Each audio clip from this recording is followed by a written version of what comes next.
Welcome to EcoMatchers Academy. This video will show you how to design tree cards linked to trees.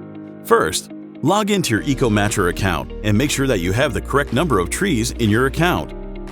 Go to Get Started, select Tree Manager, then click on the Create Tree Cards option. In the menu above, you notice 4 steps. In the first step, you can add the details of the brand, such as the logo, the tree maker icon,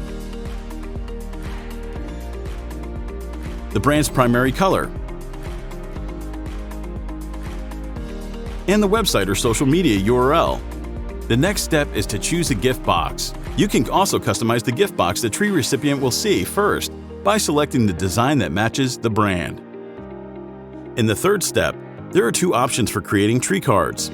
Either you select one of the templates or upload your design. For your own design, please download the template first and use this file as a base to design your tree card. In the final step, you need to enter the number of tree cards you want to generate and the number of trees per tree card. Be careful, you need to fill in the number of tree cards first, followed by the number of trees per tree card. Once done, EcoMatcher will generate the tree cards and send them to you in PDF. Happy gifting!